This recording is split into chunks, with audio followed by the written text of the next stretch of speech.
Ferrari is in serious trouble after the FIA verdict on the crash. Norris makes an admission after a slow Saturday, and Russell speaks out on contract talks. Let's get into the latest F1 news. Did you just witness one of the most expensive mistakes in Formula One history?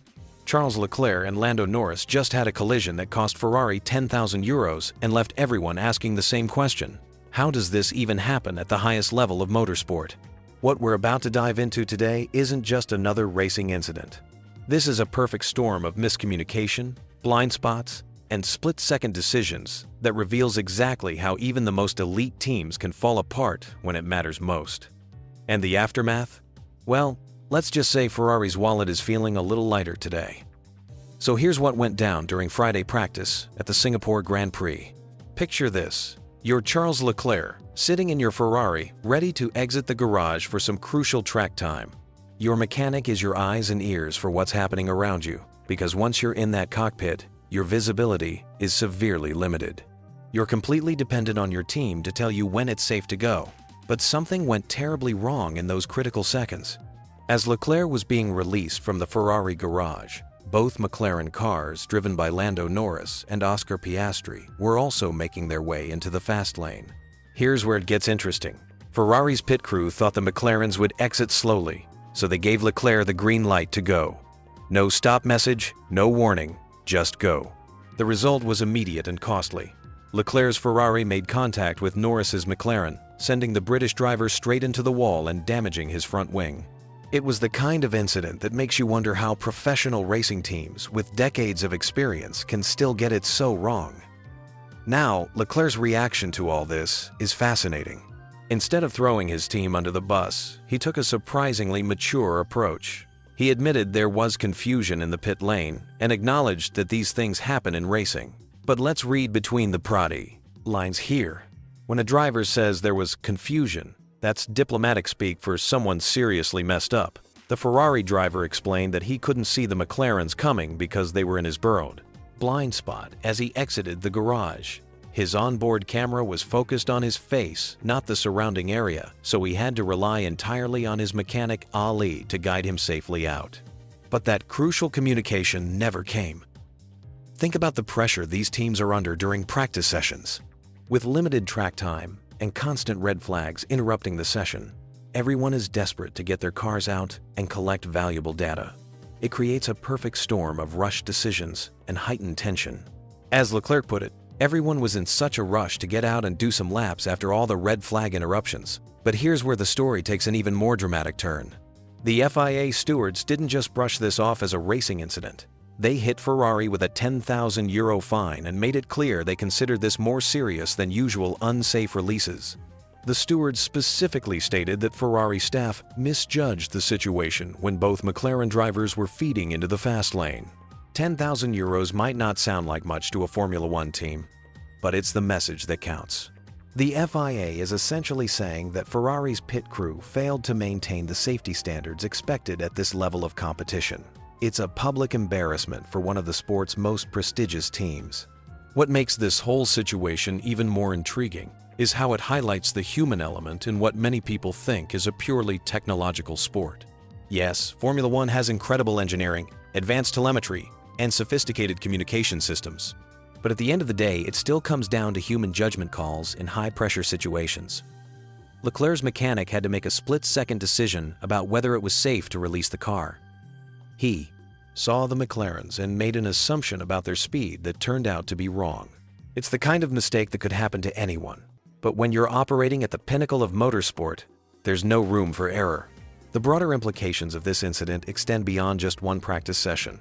It raises questions about pit lane safety procedures and whether current protocols are adequate for preventing these types of collisions.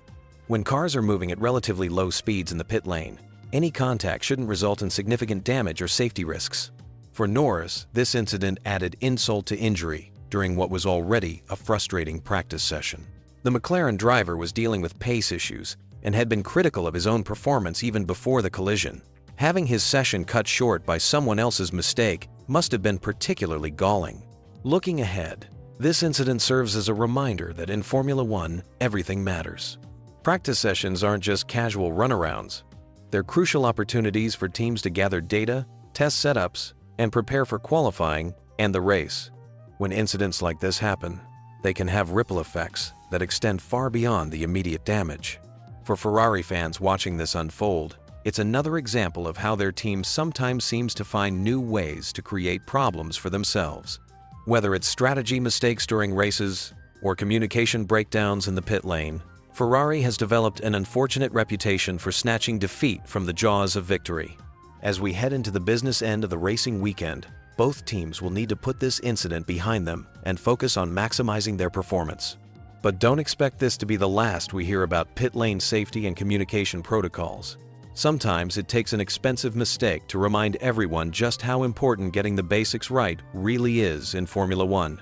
Picture this: your teammate just obliterated you on the timing sheets, and instead of making excuses, you get on the radio and admit the brutal truth. That's exactly what happened to Lando Norris at the Singapore Grand Prix, and what he said next will shock you. With only 7 races left in the championship fight, every millisecond counts for McLaren. But after Friday practice, Norris found himself staring at a harsh reality that no driver wants to face. While most racers would blame the car setup or track conditions, Norris delivered one of the most honest admissions we've ever heard over team radio. Speaking to his race engineer Will Joseph, Norris didn't hold back. He confessed that his car wasn't the problem at all. The gap to his teammate Oscar Piastri wasn't down to mechanical issues or poor setup choices. The problem was much more personal and painful to admit. Singapore has always held special meaning for Norris. Last year, he dominated this very circuit, claiming one of his 4 victories in what became his breakthrough season. That win helped him chip away at Max Verstappen's championship lead and established him as a genuine title contender. The Marina Bay Street Circuit seemed to unlock something special in his driving. But 2025 tells a completely different story.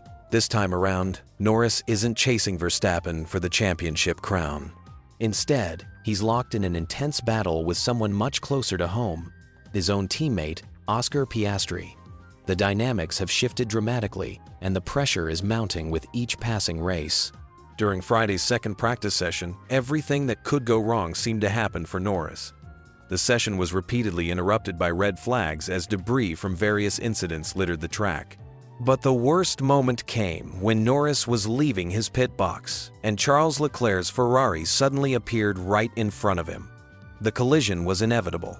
The 2 cars made contact, and Norris watched helplessly as his front wing cracked against the pit wall before completely separating from his McLaren. While the damage required significant repairs and cost the team considerable money, Norris managed to get back out on track for the remainder of the session. However, the real damage wasn't to his car, it was to his confidence.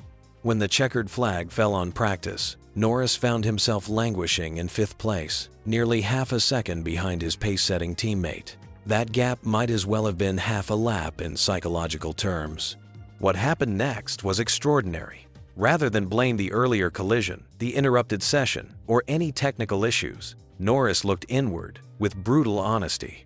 He told his team that the car wasn't lacking pace. He was.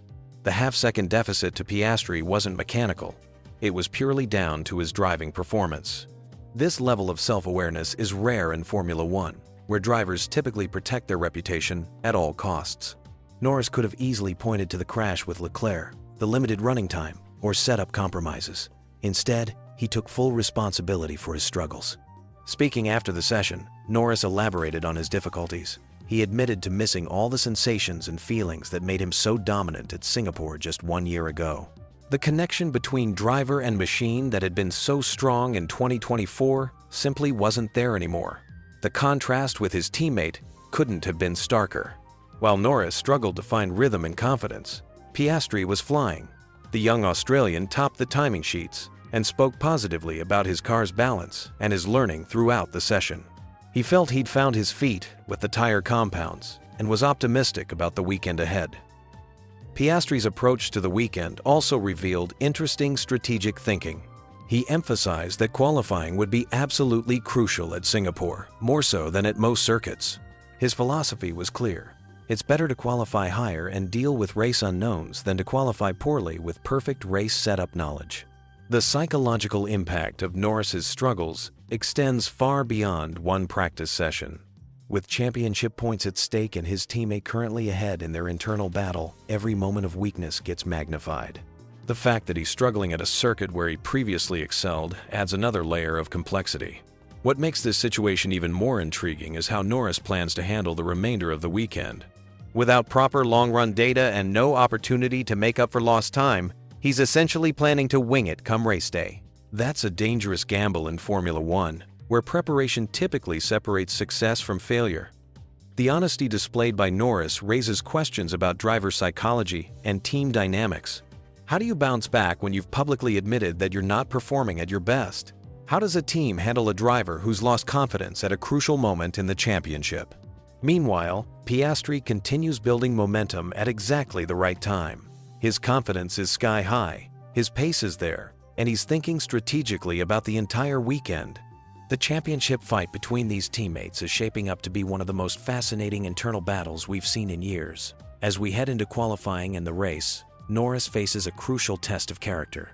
Can he rediscover the magic that made him so special at Singapore in 2024?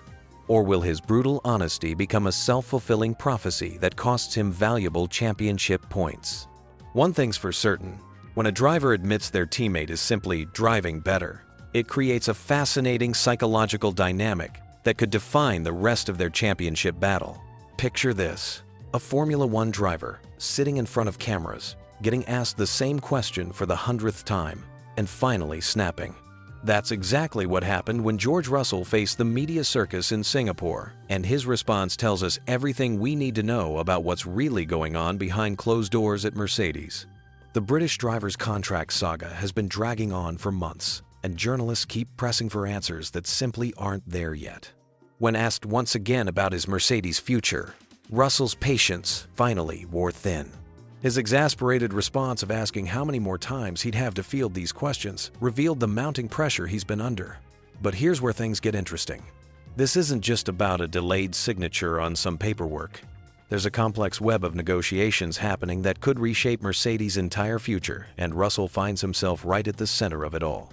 Team principal Toto Wolff has publicly stated his intention to keep both Russell and rookie Kimi Antonelli for the upcoming seasons. On the surface, this should be straightforward. Extend the contracts and move on. However, insiders suggest the devil is in the details, and those details are causing significant headaches for everyone involved. The first major sticking point appears to be Russell's workload outside the cockpit. As an experienced driver who's proven his worth, he's seeking to negotiate better terms regarding his marketing obligations and promotional appearances. Gone are the days when drivers simply showed up, raced, and went home. Modern Formula One demands extensive media commitments, sponsor events, and brand appearances that can be exhausting for drivers. Russell wants to optimize his schedule, reducing unnecessary travel and limiting the hours spent on non-racing activities.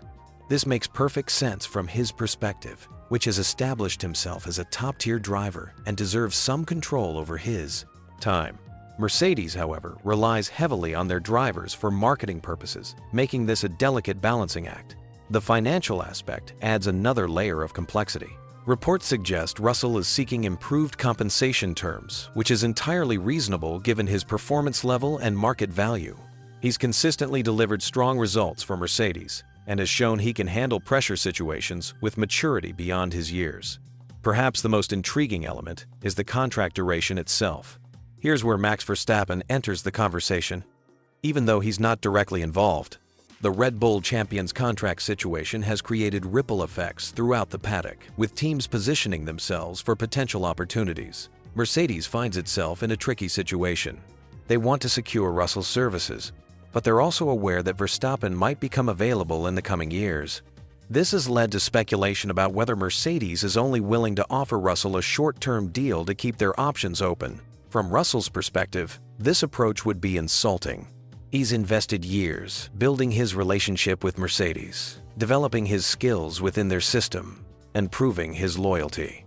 A short-term contract would essentially communicate a lack of faith in his abilities and future potential. The psychological aspect of contract negotiations in Formula One cannot be underestimated. These agreements represent more than just employment contracts. They're statements about a driver's value, potential, and place within the sport's hierarchy. For Russell, Securing a multi-year deal would validate his status as a top-tier talent worthy of long-term investment. His frustration during the Singapore press conference becomes more understandable when viewed through this lens. Every question about his contract situation essentially asks him to defend his position and explain why a deal hasn't been finalized. The constant scrutiny must be mentally exhausting, especially when the delays aren't necessarily his fault. The timing of these negotiations also plays a crucial role. Formula One's driver market operates on specific cycles, and delays can create cascading effects throughout the grid. Other teams are watching Russell's situation closely, potentially seeing an opportunity if talks with Mercedes break down. Russell's comment about things needing to be done right resonates deeply within the sport. Every contract negotiation represents a pivotal moment in a driver's career, potentially setting the trajectory for years to come.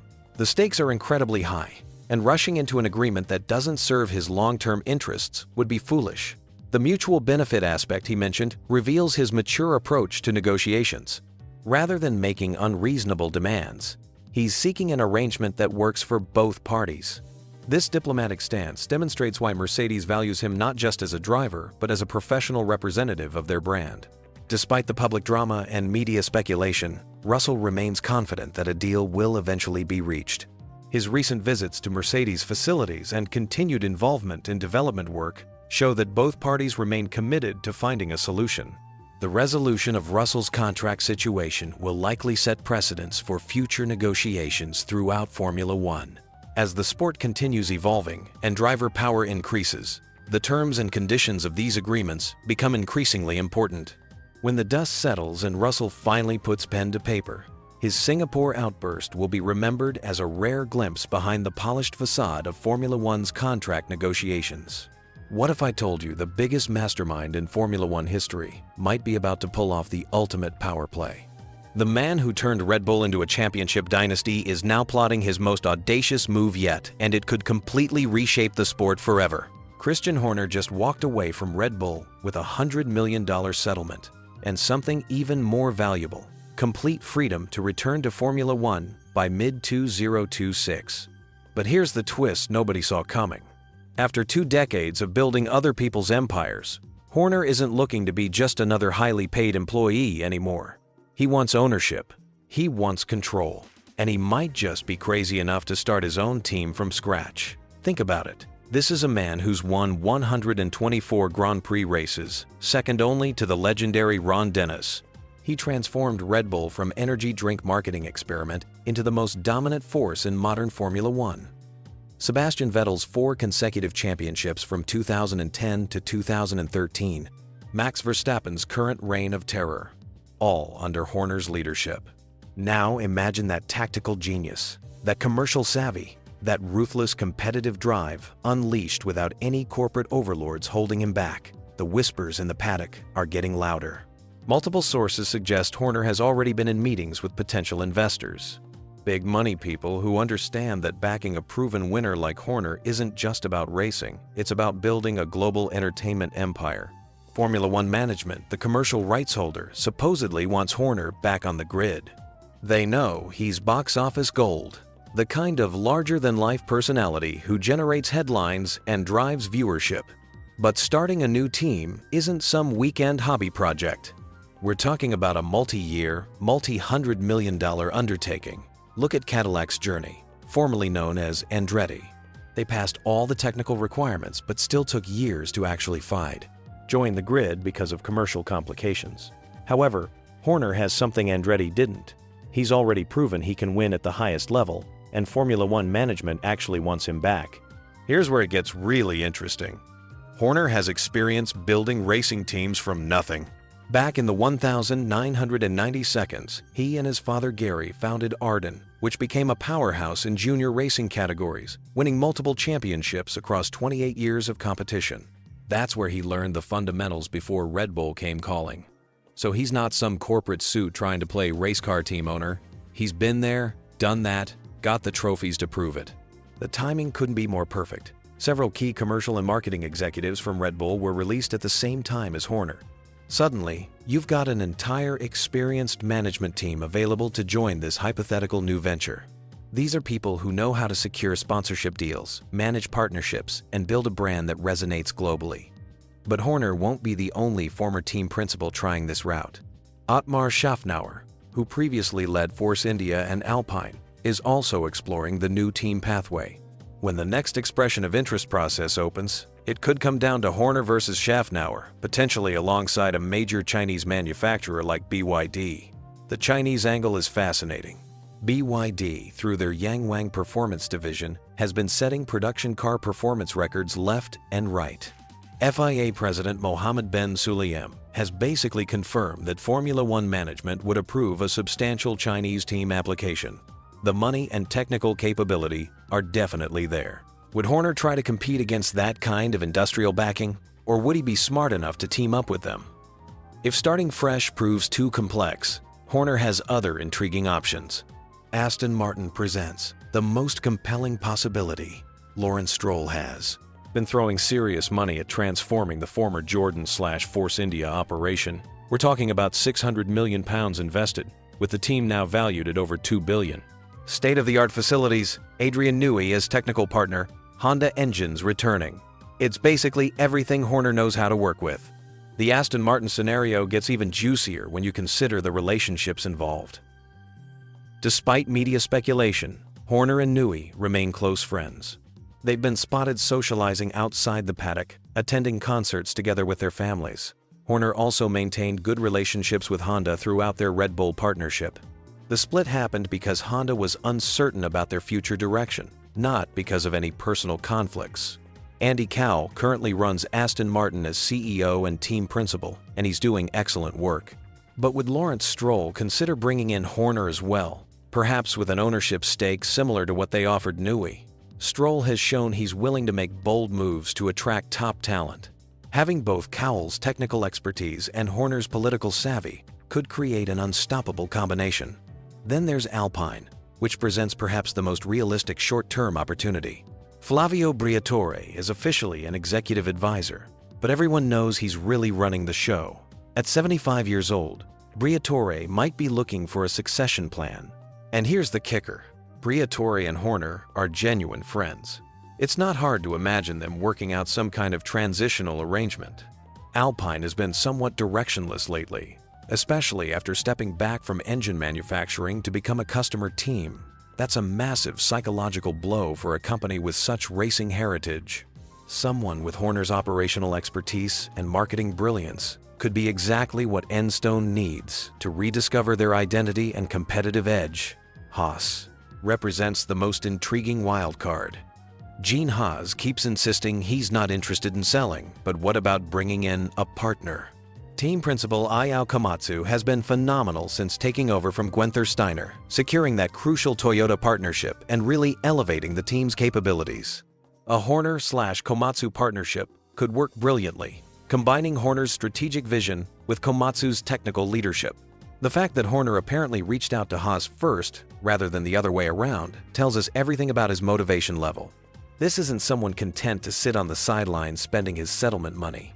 This is a competitor who needs to be back in the fight. As for the rest of the grid, most doors seem closed for now. Ferrari just extended Fred Vasseur. Williams is on an upward trajectory with James Vowles. Mercedes would create an impossibly awkward dynamic with Toto Wolff. Racing Bulls belongs to Red Bull. Cadillac already has their leadership structure sorted. But here's what everyone is missing. Horner isn't just looking for any opportunity. He's specifically seeking an ownership position because he's learned the fundamental lesson of modern Formula One. Being an employee, no matter how well paid, means you can always be replaced. Ownership means control. Ownership means building something that lasts beyond any single personnel change. The man who spent 20 years turning Red Bull into a championship machine is now free to build his own legacy. Whether that means starting fresh with a completely new team, partnering with an existing operation, or finding some hybrid solution, one thing is certain. Christian Horner will be back, and when he returns, he'll be playing by his own rules for the first time in his career. The question isn't if he'll make his move, it's which move he'll make first. What if I told you that Max Verstappen has never won the Singapore Grand Prix? Shocking, right? The man who dominated Formula One for years, collecting championship after championship, has one glaring weakness on the calendar. But after Friday practice sessions at Marina Bay, everything might be about to change. Let me paint you the picture. Just 2 months ago, Verstappen's chances of claiming a 5th consecutive world championship looked absolutely finished. The McLaren drivers were trading victories like playing cards, with Oscar Piastri and Lando Norris splitting wins between them all summer long. Verstappen found himself trailing by a massive 104 points, watching his dynasty crumble in real time. But here's where the story gets interesting. Red Bull pulled off something remarkable at the Italian Grand Prix. They introduced a major floor upgrade to the RB21 that completely transformed the car's personality. What was once an unpredictable, difficult machine suddenly became stable and responsive in Verstappen's hands. The transformation was immediate and dramatic. The numbers tell the story. 2 consecutive victories followed that upgrade, slashing Verstappen's championship deficit from 104 points down to just 69. Still a mountain to climb, but suddenly the peak looks reachable. And now, arriving at his historically weakest circuit, Verstappen is showing signs that this Singapore weekend could be different. Friday practice revealed something fascinating. In both sessions, Verstappen secured 3rd place on the timing sheets. Now, you might think 3rd doesn't sound that impressive, but here's the context that changes everything. In previous Singapore weekends, Verstappen typically struggled to find pace early, only discovering the car's potential during qualifying. This time, he's already knocking on the door of the leaders from day one. His reaction after practice tells you everything about his mindset. Verstappen described the day as positive, noting that, unlike previous struggles, the car felt manageable right from the start. No major setup overhauls needed, no desperate searching for speed. Just minor tweaks to extract those final tenths that separate good from great. The technical details matter here. Verstappen identified specific areas for improvement: RSSL, front grip, rear grip, and tire management through Singapore's demanding corners. The Marina Bay circuit is notorious for cooking tires, and managing that heat buildup through a complete lap determines who fights for victory versus who fades into the midfield. What's remarkable is Verstappen's composure throughout this title fight. While everyone else speculates about championship mathematics and miracle comebacks, he's maintaining a race-by-race approach. No panic, no desperate moves, just methodical execution. This mental approach might be his greatest weapon as the season enters its final phase. The psychology of this situation fascinates me.